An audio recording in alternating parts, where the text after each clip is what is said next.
So guys welcome to smart way academy and ये है vectors chapter का lecture number 1 और आज हम पढ़ने वाले हैं। बेसिकली हम इस चैप्टर का इंट्रोडक्शन लेंगे और आज अगर आप लोगों को हमारे चैनल से फायदा होता है, लगता है कि हाँ हम अच्छा कंटेंट प्रोवाइड कर रहे हैं, तो आप हमारे वीडियोस को लाइक करें और अगर आप इस चैनल पर नए हैं तो सब्सक्राइब करना ना भूलें और अपने दोस्तों के साथ शेयर भी जरूर करें। सो आज हम बेसिकली हम लोग बच्चों क्या पढ़ने वाले हैं, तो आपको यहाँ पर देखो बच्चों दिख भी रहा है कि आज हम लोग वेक्टर्स का इंट्रोडक्शन करने वाले हैं। So let's get started. तो सबसे पहले हम क्या पढ़ेंगे बच्चों, थोड़ा सा इसको ऊपर कर देते हैं अपन लोग अपने आप को, है ना। तो सबसे पहले हम क्या पढ़ने वाले हैं, फिजिकल क्वांटिटीज को दो तरह से क्लासिफाई किया गया बच्चों। कौन कौन सा क्लासिफिकेशन है, तो उसमें पहला क्लासिफिकेशन है बेटे स्केलर। अभी स्केलर कौन से लोग होते हैं, स्केलर कौन सी क्वांटिटीज होती हैं, ऐसी क्वांटिटीज जिनको रिप्रेजेंट करने के लिए, ऐसी क्वांटिटीज जिनको रिप्रेजेंट करने के लिए हमें सिर्फ और सिर्फ उनके मैग्नीट्यूड की जरूरत है, जैसे कि मास। ठीक है, तो इनके रिप्रेजेंटेशन के लिए, यानी कि इनके रिप्रेजेंटेशन के लिए हमें सिर्फ क्या जरूरत है बेटे, इनके रिप्रेजेंटेशन के लिए हमें क्या भाई, इनका रिप्रेजेंटेशन नीड ओनली मैग्नीट्यूड। ठीक है, इनका रिप्रेजेंटेशन सिर्फ मैग्नीट्यूड चाहिए इनके रिप्रेजेंटेशन को। वहीं कुछ ऐसी क्वांटिटीज भी हैं बच्चों जिनके रिप्रेजेंटेशन के लिए सिर्फ और सिर्फ मैग्नीट्यूड से काम नहीं चलता, जैसे कि हमारे पास हो गया फोर्स। अब फोर्स के लिए सिर्फ मैग्नीट्यूड से काम क्यों नहीं चलता, तो इसको हम एक एग्जांपल समझते हैं बच्चों। तो मान लेते हैं कि हमारे पास यहां पर एक हम बना देते हैं, इधर हम बनाते हैं बच्चों एक कार बना देते हैं। ठीक है, अब कार को देखो भाई, मेरी कार सही नहीं बनेगी, आप लोग सही से समझे।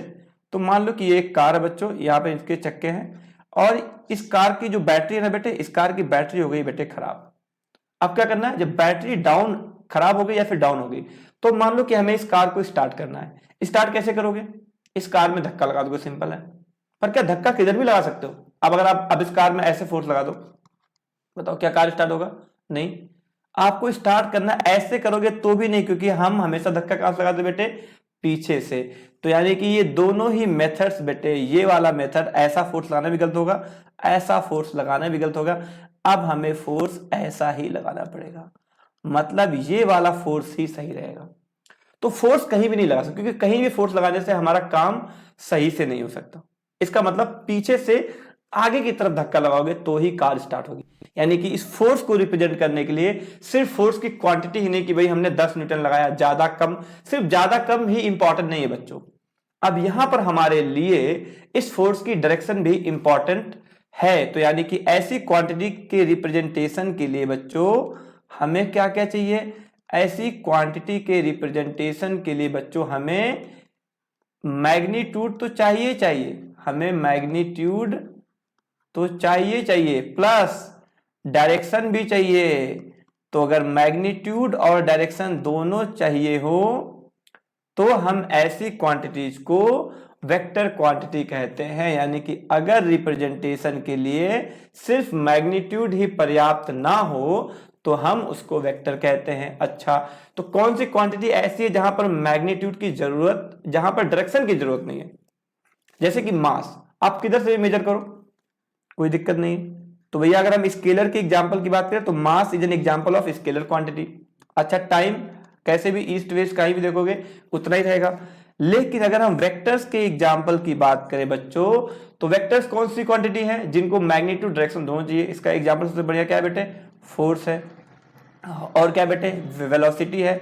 अब अगर यहां वेलोसिटी है तो स्पीड किसका एग्जांपल है बेटे, स्केलर का। सिंपल है, यहां तक की बात समझ में आती है। तो बेसिकली बेसिक फंडा क्या है कि ऐसी क्वांटिटीज जिनको रिप्रेजेंट करने के लिए we need only what, we need only direction, sorry, ऐसी क्वांटिटी जिनको रिप्रेजेंट करने के लिए we need only magnitude are known as scalar quantity.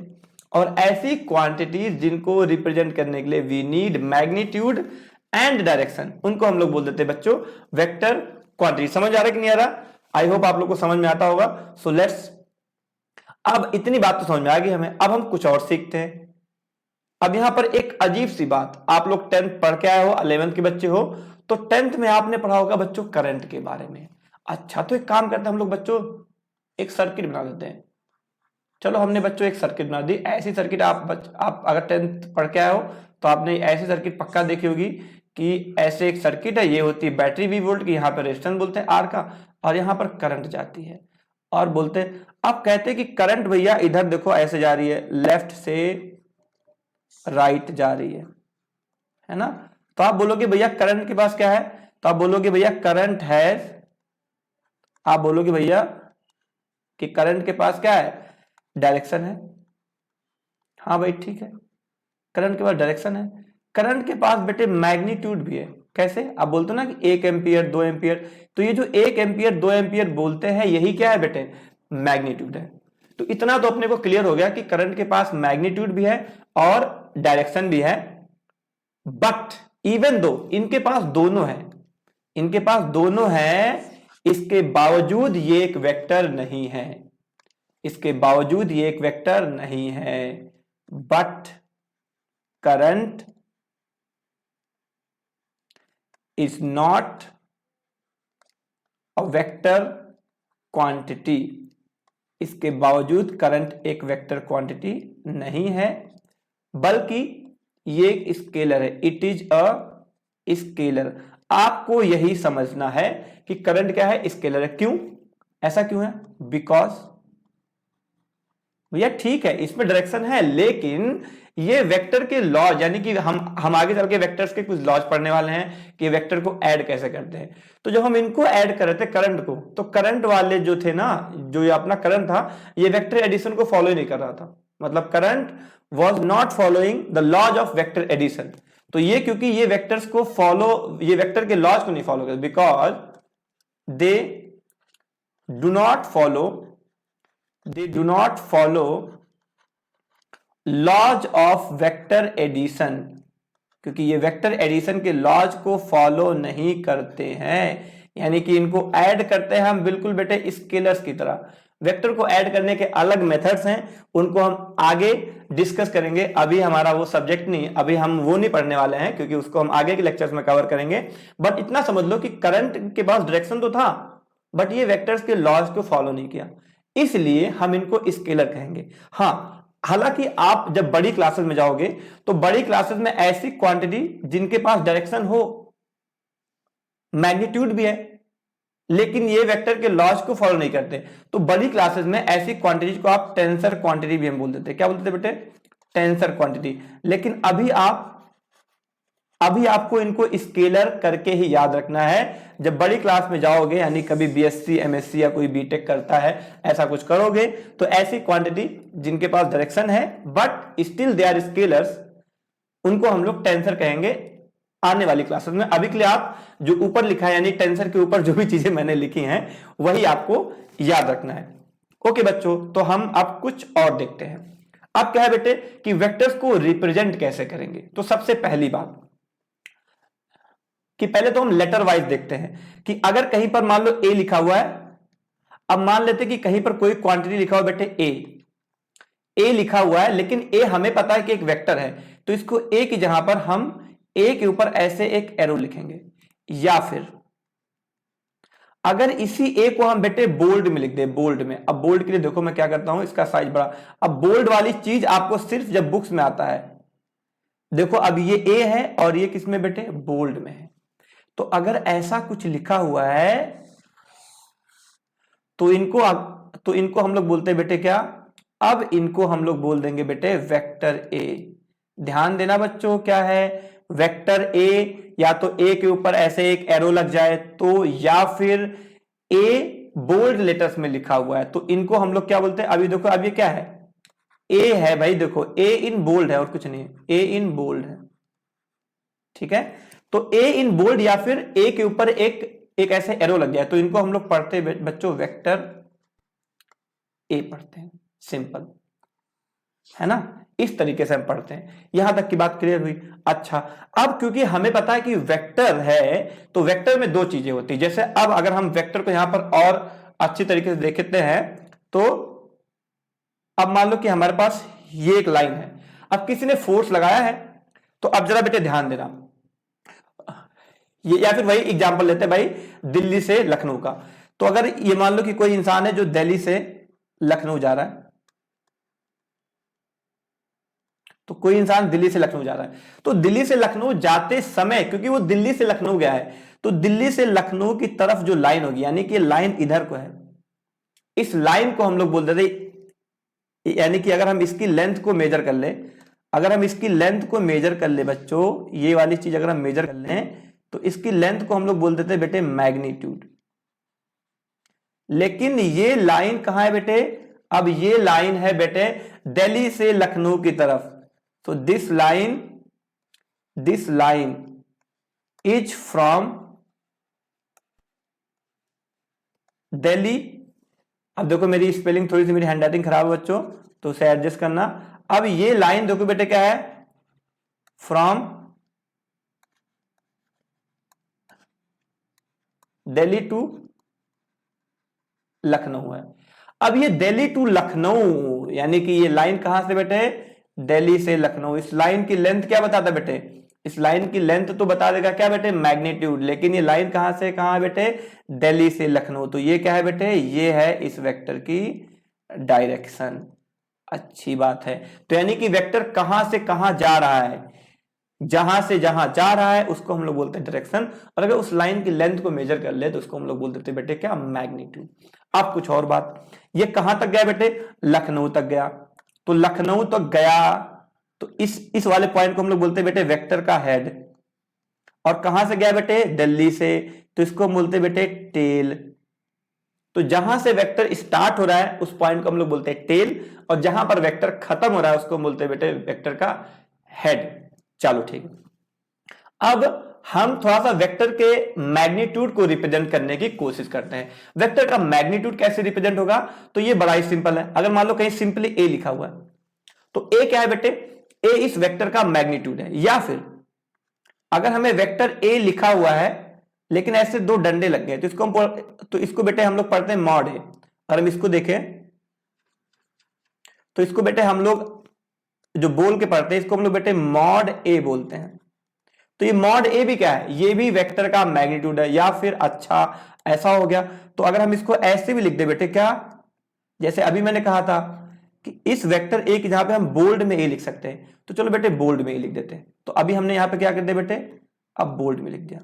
तो इन तीनों ही चीज को, यानी कि सिंपली ए लिखा हो, या फिर वेक्टर एक पे क्या लगा हो बेटे, मॉड लग गया हो, यानी कि दो तरफ डंडे लग गए हो, या फिर अपने को देखो वेक्टर ए लिखा है लेकिन किस में लिखा है बेटे, बोल्ड लेटर में, यानी हाईलाइट करके लिखा हुआ। तो ये हाईलाइट वाली चीज आपको बेसिकली बेटे हम जब हाथ से लिखेंगे तो नहीं मिलेगा आपको, टेक्स्ट बुक होती है, क्योंकि टेक्स्ट बुक में, क्योंकि कंप्यूटर में बोल्ड और फेड लिखने के ऑप्शन आते हैं। आप लोग थोड़ा बहुत भी कंप्यूटर यूज करते हो, तो यानी कि जो आपकी बुक्स आएगी, बुक्स में ऐसी चीजें आपको लिखी हुई मिलेंगी बोल्ड में। बात समझ में आती है। तो अगर ये तीनों में से कुछ भी लिखा हुआ है, इन तीनों में से कुछ भी लिखा हुआ है, तो ये तीनों हमें क्या बताएंगी बच्चों, तो ये तीनों हमें बताएंगी वेक्टर का मैग्नीट्यूड। वेक्टर का क्या बताएंगे बेटे, मैग्नीट्यूड। चलो, तो आई होप आपको वेक्टर के रिप्रेजेंटेशन अच्छे से समझ में आ गए हैं। जहां से शुरू होता है उसको हम लोग बोलते हैं बेटे टेल, जहां पे खत्म होता है उसको बेटे बोलते हैं हम हेड। वेक्टर को रिप्रेजेंट कैसे करते हैं, वेक्टर के ऊपर क्या लगा दो, एक ऐसे एरो लगा दो, तो हो गया क्या वेक्टर। या फिर उसको बोल्ड में लिख दो तो भी हम, अब बोल्ड वाली चीज आपको टेक्स्ट बुक में मिलेगी, आप जब अपनी कॉपी में लिखोगे तो ये चीज आप उतने अच्छे से डिनोट नहीं कर पाओगे। ठीक है बच्चों, यहां तक की बातें क्लियर होगी। अब हम पढ़ते हैं कुछ और लेट्स सी कि और क्या होता है। अब हमें कुछ और चीजें पढ़नी बेटे, देखो बेटे अब हमें क्या पढ़नी, अब हमें पढ़ना, एक तो हमें पढ़ना है यूनिट वेक्टर, और दूसरा अपने को पढ़ना है बेटे नल वेक्टर। तो यूनिट वेक्टर क्या होता है, तो जैसे कि अपने इसके नाम में ये यूनिट वेक्टर, इसके नाम में क्या है बेटे, यूनिट वेक्टर। तो अब क्या है बेटे, एक ऐसा वेक्टर जिसका मैग्नीट्यूड 1 हो। ठीक है, तो a vector having unit magnitude, a vector having unit magnitude is called as a is called as a unit vector, यानी एक ऐसा वेक्टर जिसका मैग्नीट्यूड यूनिट हो उसको हम लोग बोलते हैं बेटे यूनिट वेक्टर। चलो बहुत अच्छी बात है। अब एक और बात, यूनिट वेक्टर को हम लोग डिनोट करते बेटे, unit vector is denoted by, A के ऊपर ऐसे बेटे कैप लगा दो। अब अगर ये ए कैप लिखा हुआ है तो ए कैप का मतलब क्या है बेटे, तो ए कैप का मतलब है कि ए कैप का मैग्नीट्यूड क्या है बेटे, 1 है। चलो बहुत अच्छी बात है, यहां तक की बातें समझ में आ गई। अब आगे देखते हैं। अब जैसे आगे, अभी अगर मैं आपको एग्जांपल दूं कि कोई वेक्टर है, कि मान लो कि कोई वेक्टर है, ऐसे रहा, चलो ऐसे रहा एक वेक्टर। अच्छा ठीक है भाई, अब ये वेक्टर का जो मैग्नीट्यूड है बेटे ये है 5, यानी कि ये जो लेंथ है ये है बेटे 5, ठीक है। और ये क्या है बेटे, और ये हम मानते हैं कि कुछ वेस्ट से ईस्ट की तरफ है, ठीक है। तो अगर हमें इसे लिखना हो तो क्या लिखेंगे, 5 फ्रॉम वेस्ट टू ईस्ट, ठीक है। लेकिन अब ये अगर 5 फ्रॉम वेस्ट टू ईस्ट लिखना है, लेकिन इसको 5 से डिवाइड कर दो। अगर हमने इसको 5 से डिवाइड कर दिया तो अब ये क्या बन जाएगा, ये बच्चों बन जाएगा 1 फ्रॉम वेस्ट टू ईस्ट। अब ये क्या है, ये एक यूनिट वेक्टर है। ये क्या है बेटे, ये एक यूनिट वेक्टर है। इससे क्या समझ में आता है बच्चों, इससे हमें यह समझ में आता है कि अब ये एक यूनिट वेक्टर है। इसका मतलब क्या था, 5 from west to east was a vector. तो चलो ठीक है, हम इसको मानते हैं कोई वेक्टर ए है, कोई वेक्टर ए है। अब ये वेक्टर ए क्या है बेटे, वेक्टर ए यही था, देखो ये जो हमने यहां पे लिखा है ना, 5 फ्रॉम वेस्ट टू ईस्ट, ये मान लो कोई वेक्टर ए था, लेकिन इसका मैग्नीट्यूड कितना था बेटे 5। तो अगर हम इसको उसी 5 से यानी कि इसके मैग्नीट्यूड से डिवाइड कर दें तो अब ये क्या निकल के आएगा, तो ये हो जाएगा बेटे एक यूनिट वेक्टर। क्योंकि 5 कहां से था बेटे, वेस्ट टू ईस्ट, इसको 5 से डिवाइड कर दिया तो क्या निकल के आ गया, यूनिट वेक्टर। क्या निकल के आ गया बेटे, यूनिट वेक्टर। अब ए के यूनिट वेक्टर को हम लिखेंगे कैसे बेटे, तो यानी कि ए वेक्टर ए अपॉन ए को हम लिखेंगे किससे बेटे, ए कैप से। तो अब यहां पर बेटे एक फॉर्मूला आपको निकल के आ जाएगा जो कि आपको याद करना चाहिए। चलो बच्चों, यहां तक की बातों में कोई दिक्कत है तो बता दो।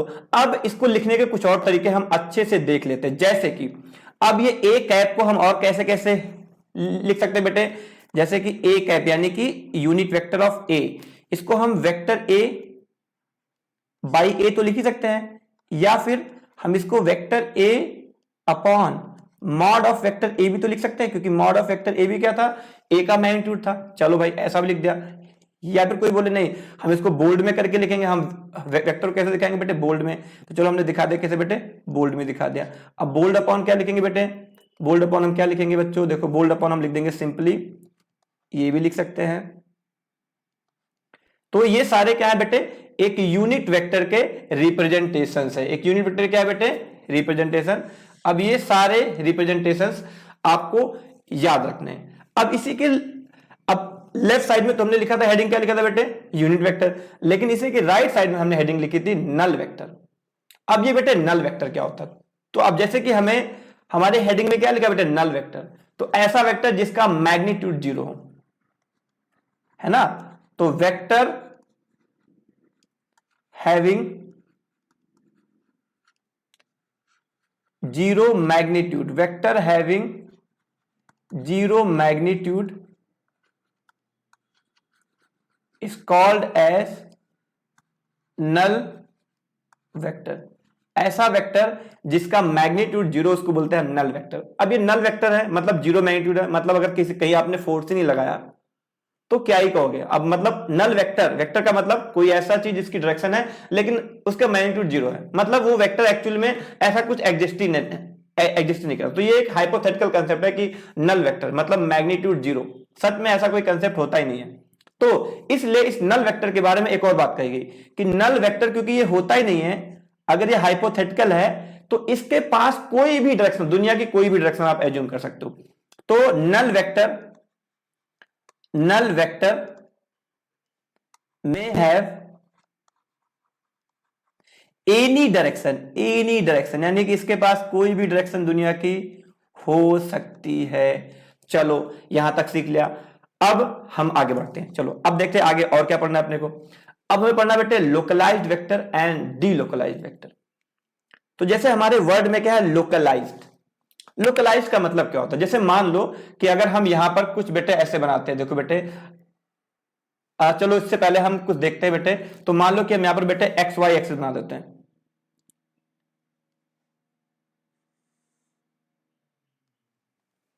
या फिर बच्चों में एक्स वाई भी नहीं करते हैं। आप जानते हो इसको हम लोग बोलते हैं बेटे ईस्ट, इसको हम लोग बोलते हैं, यहां को बोलते हैं बेटे वेस्ट, यहां को बोलते हैं नॉर्थ, और यहां को बोलते हैं बेटे साउथ। बहुत अच्छी बात है।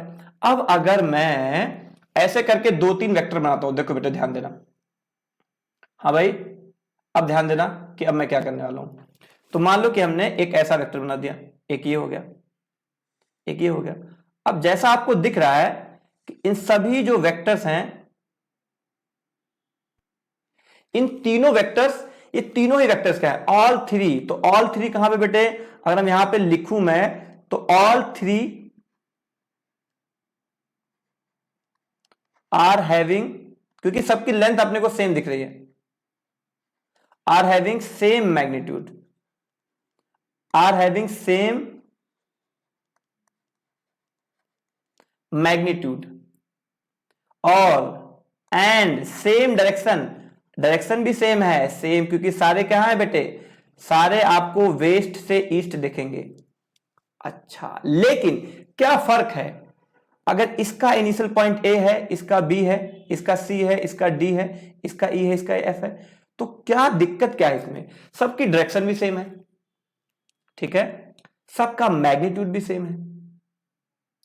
तो क्या ये एक कंप्लीट, अब जैसे मान लो कि अगर कोई बोले कि भाई यहां पर कोई जगह ए है, यहां पर कोई जगह बी है, यहां पर कोई जगह सी है, और ऐसे मान लो डी ई एफ हो गया। अब आपको बोले कि नहीं आपको ए सी डी जाना है, तो ए से डी जाने में क्या फर्क आ गया? अगर कोई बोले आपको कि ए से डी जाना है, तो बेटे देखो यहां पर ए बी सी डी, और यहां पर ऐसे 3 पॉइंट और है, ए बी सी डी, और इधर 3 पॉइंट है, ए ई एफ जी एच। अब कोई बोले कि नहीं आपको ए से, मतलब आपको डायरेक्शन भी फिक्स करने के लिए बोल दिया, ठीक है भाई, डायरेक्शन तो फिक्स है कि आपको वेस्ट से ईस्ट ही जाना है, लेकिन क्या फर्क है कि हमें क्यों लोकलाइज्ड और डीलोकलाइज्ड, हमें लोकलाइज्ड और डीलोकलाइज्ड क्यों करना पड़ रहा है? अगर हम खाली इतनी ही इंफॉर्मेशन दे कि भैया वेस्ट से ईस्ट और 5 का मैग्नीट्यूड, तो इसका मतलब ये 3 पॉसिबिलिटी होगी, 3 का बल्कि लाखों पॉसिबिलिटी हो जाएंगी। भाई इसके पैरेलल पैरेलल बनाते जाओ। अगर हमने कई सारे वेक्टर्स पैरेलल में बना दिए, तो आप बनाते जाओ, क्या फर्क पड़ता है ना? तो लेकिन अगर आपको बोल दे कि आपको ए से बी ही जाना है, तो इसका मतलब क्या है? आपको इनिशियल और फाइनल पॉइंट दोनों फिक्स करने पड़ेंगे।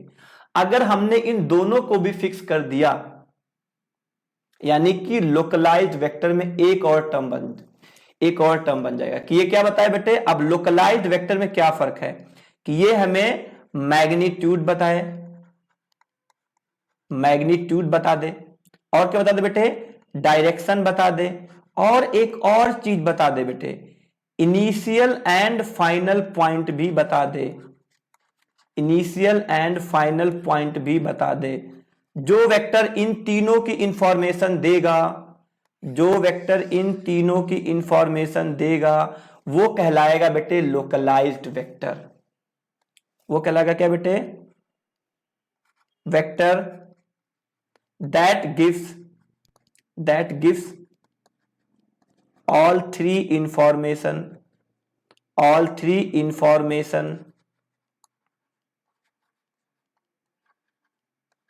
is called what? is called localized vector। ऐसा वेक्टर जो तीनों की इंफॉर्मेशन दे उनको हम क्या बोलेंगे बेटे? लोकलाइज्ड वेक्टर कहेंगे। लेकिन एक ऐसा वेक्टर जो हमें सिर्फ 2 इंफॉर्मेशन दे, क्या क्या बेटे? सिर्फ हमें ऐसा वेक्टर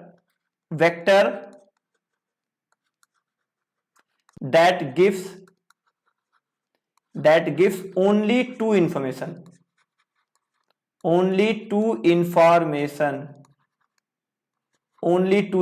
कौन कौन सा बेटे? अपने को क्या बता रहा है बेटे? मैग्नीट्यूड बता रहा है, और हमें क्या बता रहा है? और हमें डायरेक्शन बता रहा है। अगर ये सिर्फ दो इंफॉर्मेशन देता है तो हम ऐसे वेक्टर को बेटे डीलोकलाइज्ड वेक्टर कहेंगे, क्योंकि इससे हमारा काम चलेगा ही नहीं। डीलोकलाइज्ड यानी कि लोकेलिटी नहीं बता रहा कि आपको दिल्ली से बॉम्बे जाना है, बस खाली क्या बता रहा है कि आपको वेस्ट से ईस्ट जाना है, सिर्फ इतना ही बता रहा है। अगर सिर्फ इतना ही बता रहा है वेस्ट से ईस्ट, तो वेस्ट से ईस्ट की कई सारी पॉसिबिलिटीज हो सकती हैं, तो यानी कि इसकी ये लोकलाइज्ड नहीं है, तो ऐसे वेक्टर को हम लोग बोलेंगे बच्चों डीलोकलाइज्ड वेक्टर। Delocalised vector. ठीक है बच्चों, क्या आपको यहां तक क्लियर है? तो अगर आपको यहां तक क्लियर है और अगर आपको हमारी वीडियो अच्छी लगी हो तो प्लीज इस वीडियो को लाइक करें, अपने दोस्तों के साथ शेयर करें, और अगर कोई डाउट है तो हमें कमेंट करके पूछ सकते हैं। और अगर कोई क्वेश्चन पूछना है तो आप हम इसी वीडियो के डिस्क्रिप्शन में एक टेलीग्राम ग्रुप का लिंक दे देंगे, वहां पर आप हमारे डाउट्स पूछ सकते हो, अपने डाउट्स पूछ सकते हो, हमारे नहीं, हमारे क्या डाउट्स होंगे, अपने डाउट्स पूछ सकते हो। हम ट्राई करेंगे कि आपके डाउट्स के लिए एक वीडियो सॉल्यूशन बना करके इसी चैनल पर अपलोड करें ताकि आप लोग का भला हो। ठीक है, और ये सब कुछ बिल्कुल फ्री है, तो किसी बात की कोई टेंशन नहीं है। So bye for today, see you next time.